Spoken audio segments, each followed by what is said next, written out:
오늘 말씀은 요한계시록 제12강 제목은 두 정인입니다. 본문 말씀은 요한계시록 11장 1절에서 19절 말씀이고 요절은 11장 3절 내가 나의 두 정인에게 권세를 주리니 그들이 굵은 베옷을 입고 1260일을 예언하리라 말씀입니다. 기도하고 시작하겠습니다. 하나님 아버지 감사합니다. 귀한 말씀을 주셔서 감사합니다. 이 말씀 참 깊은 이 진리를 사람의 지혜로서는 깨달을 수가 없습니다. 성령께서 이 시간 우리가 심령에 역사하셔서 이 귀한 진리를 비밀을 깨달아 알 수 있도록 축복해 주시옵소서. 감사합니다. 예수님 이름으로 기도합니다. 아멘. 오늘 말씀은 6번째 나팔재앙 후에 삽입된 2번째 묵시와 7번째 나팔재앙의 서론입니다. 본문 말씀은 마지막 때에 하나님께서 교회와 우리 신자들에게 주신 사명이 무엇인가, 그리고 그 사명을 어떻게 감당할 수 있는가 하는 것을 가르쳐 줍니다. 사도 요한에게 어떤 말씀이 들렸습니까? 1절에서 2절 또 내게 지팡이 같은 갈대를 주며 말하기를 일어나서 하나님의 성전과 제단과 그 안에서 경배하는 자들을 청량하되 성전 바깥마당을 청량하지 말고 그냥 두라. 이것은 이방인에게 주었은즉 그들이 거룩한 성을 42달 동안 짓밟으리라. 여기서 하나님의 성전과 제단은 어린 양의 피를 뿌려서 속죄의 제사를 드리는 곳으로 오늘날 교회를 상징합니다. 그리고 그 안에 경배하는 자들이란 예수 그리스도의 피로서 죄의 씻음을 받고 구원받은 참된 신자들을 상징합니다. 대개 청량은 물건이나 토지 등이 자신의 소유임을 확인하는 방법으로 사용됩니다. 그래서 하나님께서 요한에게 청량하라고 명하신 것은 교회와 진실한 신자들이 하나님의 소유로서 하나님의 보호 아래 있음을 나타내 주는 것입니다. 반면에 성전 바깥마당은 언약궤가 없는 곳으로 교회에 왔지만 그리스도의 속죄와 구원을 체험하지 못하고 하나님과 바른 관계성을 맺지 못한 자들을 상징합니다.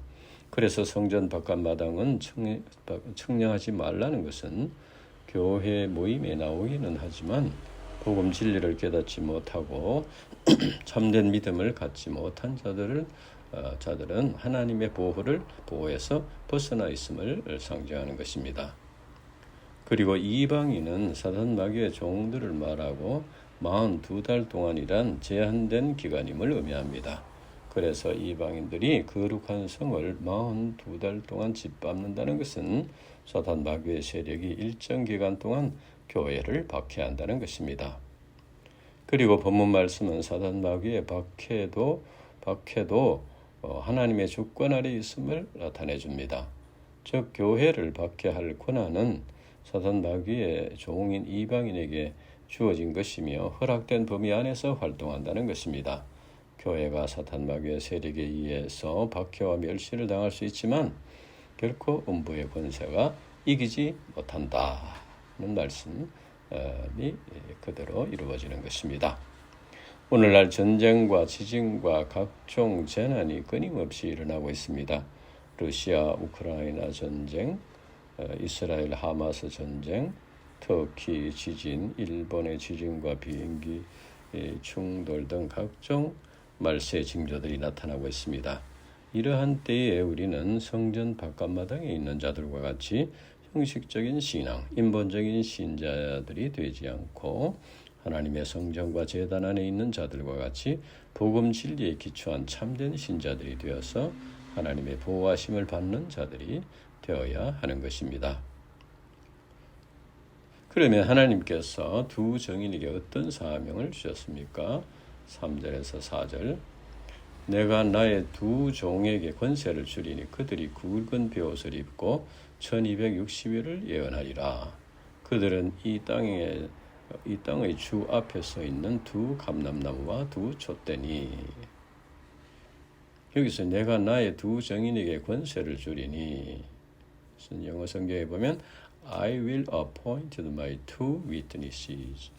하나님께서 두 명의 증인을 임명하신다는 것입니다. 그래서 나의 두 증인이란 곧 복음을 증언하는 교회와 택함을 받은 신자들을 가리킵니다. 그리고 예언하다는 말은 하나님의 구원과 심판의 메시지를 선포하는 것입니다. 하나님께서는 범죄한 아담과 이브를 낙원에서 쫓아내시면서 여자의 후손을 통해서 구원할 계획을 세우시고 구약의 선지자들을 통해서 계시하셨습니다. 그리고 때가 되어 독생자 예수 그리스도를 보내시고 구원의 역사를 이루신 것입니다. 그래서 두 증인이 두 감람나무와 촛대라는 말은 교회와 신자들의 사명이 하나님의 말씀을 전파함으로써 세상의 생명의 빛을 비추는 것임을 의미합니다. 그리고 여기서 굵은 베옷은 애통하며 죄를 회개하는 것을 나타내는 말입니다. 이는 곧 교회와 우리 신자들의 예언 사역의 핵심이 회개의 메시지를 전하는 것임을 나타내 줍니다. 죄를 회개해야만 죄 사함을 받고 구원받을 수 있습니다. 그리고 1266일은 42개월 동안을 가리키는 기간입니다. 거룩한 성이 42개월 동안 짓밟히는다는 것으로 이 기간과 두 증인이 예언하는 기간이 같다는 것은 박해 중에도 하나님의 구원과 심판의 메시지를 선포해야 한다는 것을 의미합니다. 이상에서 하나님께서 성전에서 하나님을 경배하는 자들을 청량함으로써 보호하시는 것은 그들만을 위한 것이 아니라 그들로 하여금 하나님의 구원과 심판의 메시지를 증언하도록 하심으로써 구원의 역사를 이루기 위함임을 알 수 있습니다. 이는 곧 말세의 교회와 신자들이 박해를 받는 어려운 환경 속에서도 하나님의 보호하심과 믿음 그리고 보호하심을 믿고 하나님의 보호하심을 믿고 권세를 주셨음을 믿고 구원과 심판의 메시지를 전하여 어두운 세상에 생명의 빛을 비추어야 한다 하는 것입니다.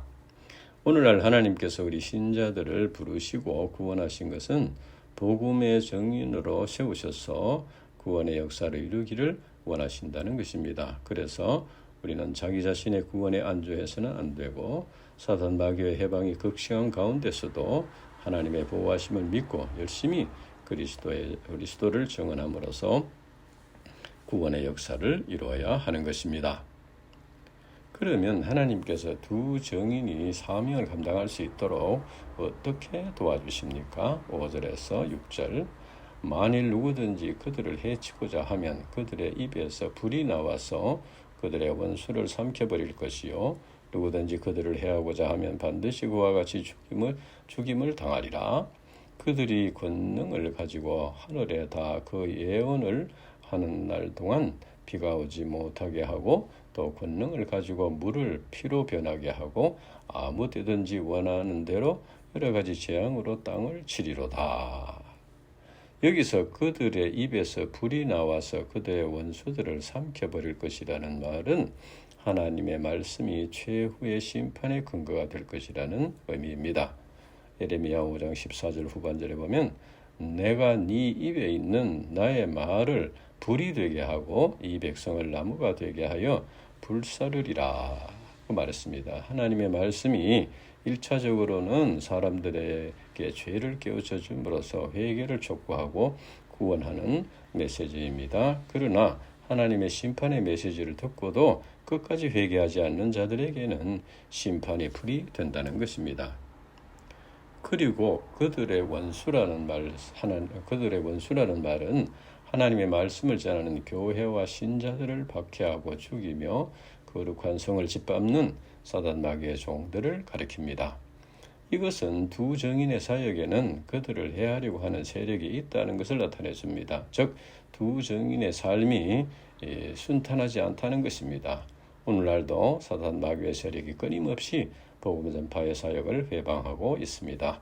그러나 그들이 결국 하나님의 심판을 받을 것이므로 그들을 두려워할 필요가 없는 것입니다. 그리고 하나님께서는 교회와 신실한 하나님의 종들로 상징되는 두 정인에게 큰 권능을 약속하셨습니다. 그것은 하늘을 닫아 비가 오지 않게 하고 물이 변하여 피가 되게 하며 여러 가지 재앙으로 땅을 치게 하는 것입니다. 이런 권세와 능력은 과거 하나님의 선지자인 모세와 엘리야에게 주어졌던 권능을 연상하게 합니다. 하나님께서 이러한 권능을 통해 두 정인 즉 교회와 우리 신자들에게 하나님의 부르심과 세우심에 대한 확신을 갖게 합니다. 하나님께서는 택하여 세우신 종들에게 권능을 주신다는 것은 우리에게 큰 힘을 줍니다. 우리가 비록 연약하지만 사명을 감당할 수 있는 것은 하나님께서 우리 편이 되시고 권능을 주시기 때문입니다. 하나님께서 아브라함을 부르시고 약속의 말씀을 주실 때 너를 축복하는 자에게는 내가 복을 내리고 너를 저주하는 자에게는 내가 저주하리니 라는 말씀을 주신 것도 같은 의미입니다. 그래서 우리가 부족하더라도 담대하게 도전하여 하나님께서 주신 사명을 감당할 뿐 아니라 사탄 마귀의 해방이 있더라도 두려워하지 말고 힘써 복음 진리를 증언해야 하는 것입니다. 그러면 두 정인이 정언을 마칠 때 어떤 일이 일어납니까? 7절에서 9절. 그들이 그 정인을 마칠 때 무저갱으로부터 올라오는 짐승이 그들과 더불어 전쟁을 일으켜 그들을 이기고 그들을 죽일 터인즉 그들의 시체가 큰 성 길에 있으리니 그 성은 영적으로 하면 소돔이라고도 하고 애굽이라고도 하니 곧 그들의 주께서 십자가에 못 박히신 곳이라. 백성들과 족속과 방언과 나라 중에서 사람들의 그 시체를 사흘 반 동안을 보며 무덤에 장사하지 못하게 하리로다. 여기서 그들이 그 정의를 마칠 때라는 말은 두 정인이 사명을 완수할 때를 말하는데 1260일이 지나고 주님이 다시 오시기 직전을 가리킵니다. 이는 곧 하나님께서 정하신 때가 찼으며 전파되어야 할 모든 곳에 복음이 다 전파되었다는 것을 의미합니다. 마태복음 24장 14절 이 천국 복음이 모든 민족에게 정언되기 위하여 온 세상에 전파되리니 그제야 끝이 오리라 고 말씀하였습니다. 무정행으로부터 올라온 짐승이 그들과 더불어 전쟁을 일으킨다는 것은 교회 공동체가 사탄 마귀와 치르는 종말적인 영적 전쟁을 의미합니다. 이는 사탄 마귀가 주님의 재림과 심판을 앞두고 마지막 발악을 하는 것입니다. 사탄 마귀가 두 정인을 죽일 것이라고 한 것은 곧 사탄 마귀의 세력이 쉽게 물러나지 않는다는 것을 의미합니다. 그리고 여기서 큰 성은 악한 세속 도시를 상징하는 바벨론인데 요한계시록이 기록될 당시에는 로마를 가리킵니다. 그리고 소돔은 음란의 도시였고 애굽은 환란과 박해의 나라였습니다. 그리고 예루살렘은 예수님을 십자가에 못 박은 반역의 도시였습니다. 이것은 사탄 마귀가 지배하는 이 세상을 상징합니다. 그리고 교회와 신자들이 복음을 전파해야 할 세상이기도 합니다.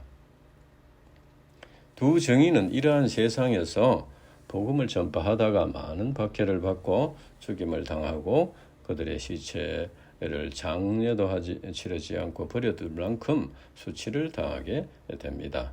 그러나 그 기간이 3일 반 동안 한정된 것이라고 말씀하였습니다. 그러면 교회와 신자들이 박해를 사명을 완수하고 고난과 죽음을 당하는 이유가 무엇입니까? 10절 이 두 선지자가 땅에 사는 자들을 괴롭게 한 거로 땅에 사는 자들이 그들의 죽음을 즐거워하고 기뻐하여 서로 예물을 보내리라 하더라. 두 선지자가 땅에 사는 자들을 괴롭게 한다는 것은 교회와 신자들이 세상 사람들에게 구원과 심판의 메시지를 전파함으로써 회개를 촉구한다는 것입니다. 그래서 회개를 촉구하면 그들의 양심의 가책을 느끼고 고통을 당하게 되고 심판에 대한 두려움으로 괴로움을 당하게 된다 하는 것입니다. 즉 인간이 구원받으려면 죄를 깨우쳐주고 죄를 시인하고 회개하는 절차가 필요하다는 것입니다. 그러나 죄를 시인하고 회개하는 것은 쉬운 일이 아니고 그들에게는 괴로운 일이 된다는 것입니다. 그래서 회개의 메시지를 전파하는 것은 그들을 괴롭게 하는 것이라는 말입니다. 그래서 그들은 죄를 회개하지 않고 오히려 정인들의 죽음을 기뻐하고 선물을 교환하면서 즐거워한다고 했습니다. 이것이 악한 인간들의 본성입니다. 예수님 당시의 바리새인과 제사장 등 종교 지도자들은 죄를 회개하지 않고 오히려 예수님을 십자가에 못 박아 죽였습니다. 그들은 자기들의 죄를 지적하고 회개를 촉구하시는 예수님에 대한 정오심이 불타올랐습니다. 그래서 그들은 예수님을 십자가에 못 박아 놓고 자기 머리를 흔들며 예수님을 모욕하고 말했습니다. 만일 네가 하나님의 아들이거든 자기를 구원하고 십자가에서 내려오라. 그가 남을 구원하였을 때 자기를 구원할 수 없도다.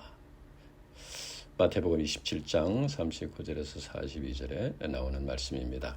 그러나 그들이 예수님을 죽인다고 해서 그들의 죄가 없어지는 것이 아니고 하나님의 준엄한 심판을 받아야 합니다.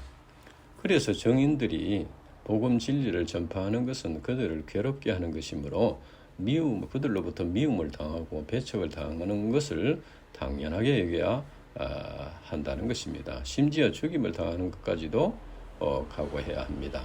만약에 사람들로부터 미움을 받고 배척받고 죽임 당하는 것을 싫어해서 그들에게 듣기 좋은 말만 하게 된다면은 구원의 역사가 일어날 수 없다는 것입니다. 대개 사람들은 회개의 메시지를 싫어합니다. 그리고 말씀을 받아들이지 않을 뿐 아니라 그런 말을 하지 말라고 하는 경우도 있고 성경 공부를 중단하고 교회에 나오지 않는 경우도 있습니다. 그리고 말씀의 은혜를 나눌 때에나 소감을 발표할 때 자기를 괴롭게 하는 말씀을 넘어가 버리는 경우도 있습니다. 그리고 교회의 약점을 부각시키고 메시지를 전파하는 사람을 비난하며 자기 죄를 합리화하려고 하는 경우도 있습니다. 그러나 이것은 사단 마귀에게 속는 것입니다. 사람이 마음을 괴롭게 하는 그 진리를 받아들여야만 죄 사함을 받고 구원받을 수 있고 변화된 새 피조물이 될 수 있습니다.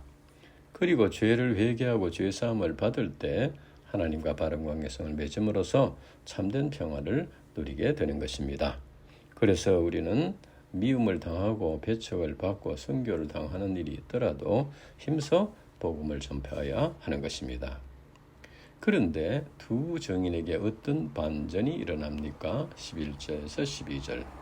3일 반 후에 하나님으로부터 생기가 그들 속에 들어가매 그들이 발로 일어서서 구경하는 자들이 크게 두려워하더라. 하늘로부터 큰 음성이 있어 이리로 올라오라 함을 그들이 듣고 구름을 타고 하늘에 올라가니 그들의 원수들도 구경하더라. 3일 반 후에 하나님으로부터 생기가 그 속에 들어가매 이 말씀은 두 정인을 박해하며 죽인 자들은 자기들이 승리했다고 생각할 것입니다. 이는 마치 유대 종교 지도자들이 예수님을 십자가에 못 박아 죽인 후에 안도하는 것과 같다고 할 수 있습니다. 그러나 한정된 짧은 기간인 3일 반 후에 하나님께서 생기를 불어넣어서 다시 살려주십니다. 하나님께서 인간을 창조하실 때 흙으로 지으시고 생기를 불어넣으셨습니다. 그리고 하나님께서 에스겔 시대 때 마른 뼈에게 생기를 불어넣으시니 큰 군대가 되어 일어났다고 했습니다. 에스겔서 37장. 이처럼 하나님께서는 십자가에서 죽으신 예수님을 3일 만에 다시 살리신 것과 같이 죽은 교회, 죽은 신자들에게 생기를 불어넣어서 다시 살리신다는 것입니다. 그리고 그때 하늘로부터 이리로 올라오라는 큰 음성이 들립니다. 이것은 하나님께서 살리신 자기 백성들을 하늘로 불러 올리신다는 것입니다. 구름을 타고 하늘로 올라가니 성경에서 구름은 하나님의 능력과 영광, 하나님의 임재를 상징합니다. 부활하신 주님께서 구름을 타고 성천하셨고 구름을 타고 다시 오실 것입니다. 그래서 부활한 성도들이 주님의 부르심을 받고 큰 영광 가운데 하나님의 나라로 올라가게 되는 것입니다. 그리고 구경하는 자들이 크게 두려워하더라. 여기서 구경하는 자들이란 우연히 한번 힐끗 보는 자들이라는 의미가 아니고 성전 바깥들에 있는 자들과 같이 구속 역사의 주역이 되지 못하고 옆에서 구경하는 자들이라는 말입니다. 이들은 하나님의 심판의 메시지를 듣고도 회개하지 않는 자들입니다. 이들은 참된 신자들이 정인의 삶을 살다가 죽는 것을 보고 어리석다고 생각할 것입니다. 그러나 이들은 정인들이 다시 살아나는 것을 보고 두려워한다고 했습니다. 이는 그동안 그들에게 들렸던 심판의 메시지가 그대로 되는 진리임을 알고 두려워한다는 것입니다. 이 말씀은 교회와 신자들에게는 최후 승리가 보장되어 있다 하는 것을 의미합니다. 이 말씀은 그 당시 로마의 박해를 받으면서 온갖 고초를 당하던 신자들에게 큰 위기와 소망이 되는 말씀입니다. 그리고 이것은 오늘날 사단 마귀의 해방으로 인해 박해를 받고 순교를 당하면서까지 복음 진리를 전파하는 정인들에게 큰 위로와 소망을 주는 말씀입니다.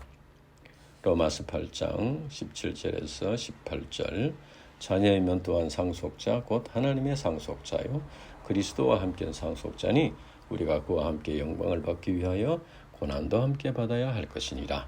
생각하건대 현재의 고난은 장차 우리에게 나타날 영광과 비교할 수 없도다. 오늘날 사탄 마귀는 자기의 운명을 알기 때문에 점점 더 심하게 구원의 복음 역사를 해방합니다. 복음을 전하는 자들을 미워하고 박해하고 넘어지게 합니다. 복음 진리를 듣는 자들에게 속임수를 써서 믿지 못하게 합니다. 그러나 우리는 현재의 고난이 장차 나타날 영광과 비교할 수 없는 것임을 알고 최후 승리를 믿고 담대하게 복음을 전파해야 하는 것입니다. 그때 두 정인을 죽이고 기뻐하던 군중들과 원수들은 결국 어떻게 됩니까? 13절. 그때 큰 지진이 나서 성 3분의 1이 무너지고 지진에 죽은 사람이 7천이라 그 남은 자들이 두려워하여 영광을 하늘의 하나님께 돌리더라. 성전에서 지진은 하나님의 진노와 심판을 상징합니다. 그리고 성 3분의 1이 무너지고 지진에 죽은 사람이 7천이라는 말씀은 심판의 대상이 소수이고 구원의 대상이 다수임을 강조하는 표현입니다. 이것은 7 나팔 재앙에서 암시되었던 것과 같은 제한된 심판임을 나타내주고 있습니다. 하나님의 심판은 결국 인간을 멸절하는 데 목적이 있지 않습니다. 하나님은 마지막 순간까지도 자신과 교회를 대적하는 이들의 회개를 기다리고 구원하기를 원하시는 것입니다. 그리고 그 남은 자들이 두려워하여 영광을 하늘의 하나님께 돌리더라. 이 말씀에서 여기서 살아남은 자들이 두려워하여 영광을 하늘의 하나님께 돌렸다는 것은 회개했다는 것을 나타내 줍니다. 두 정인이 심판하는 복음을 듣고 두 정인이 전파하는 복음을 듣고 회개하지 않고 죽은 자들도 있었지만 회개하는 자들도 있었다는 것입니다. 이처럼 복음이 전파되는 곳에는 두 가지 반응이 나타나게 됩니다. 그래서 우리는 항상 좋은 결과만 기대할 것이 아니고 모든 결과를 하나님께 맡기고 열심히 이 복음을 전파해야 하는 것입니다. 그리고 7째 천사가 나팔을 불자 어떤 일이 일어났습니까? 14절에서 18절. 둘째 화가 지나갔으나 보라 셋째 화가 속히 이르리로다. 7째 천사가 나팔을 불며 하늘에 큰 음성들이 나서 이르되 세상 나라가 우리 주와 그의 그리스도의 나라가 되어 그가 세세토록 왕노릇 하시리로다 하니 하나님 앞에서 자기 보좌에 앉아있던 24 장로가 엎드려 얼굴을 땅에 대고 하나님께 경배하며 이르되 감사하옵나니 옛적에도 계셨고 지금도 계신 주 하나님 곧 전능하신 이여 친히 큰 권능을 잡으시고 왕노릇 하시도다. 이방인들이 분노하며 주의 진노가 내려 죽은 자를 심판하시며 종선지자들과 성도들과 또 작은 자든지 큰 자든지 주의 이름을 경외하는 자들에게 상 주시며 또 땅을 망하게 하는 자들을 멸망시키실 때로소이다 하더라. 본문 말씀은 7째 나팔을 부은 후에 7 대접 재앙이 계시되기 직전에 일종의 서막과 같은 내용으로 구원의 역사에 대한 천사들의 찬양과 24장로들의 경배하는 내용입니다. 셋째 화의 실제적인 내용은 16장에 기록되어 있습니다. 세상 나라가 우리 주와 그의 그리스도의 나라가 된다는 것은 인간이 타락하여 하나님을 떠나서 사단 마귀의 다스림을 받았으나 주님께서 인간을 구원하시고 세상을 심판하심으로써 하나님께서 다스리는 나라가 된다는 것입니다. 그래서 천사들이 예수 그리스도께서 왕 중의 왕으로 오셔서 세상 왕국을 영원토록 다스린다고 찬양합니다. 그리고 하나님 앞에서 자기 보좌에 앉아있던 24장로들이 궁극적인 심판자이신 성부 하나님의 의로우심과 그의 심판의 정당성을 인정하여 얼굴을 땅에 대고 하나님께 경배합니다. 그런데 1장 4절과 8절 그리고 4장 8절에는 이제도 계시고 전에도 계시고 장차 오실리라고 이렇게 표현되어 있는데 본문에는 장차 오실리라는 말이 빠져 있습니다. 이것은 이제 곧 주님이 이제 오신다는 것을 나타내 줍니다. 주님이 곧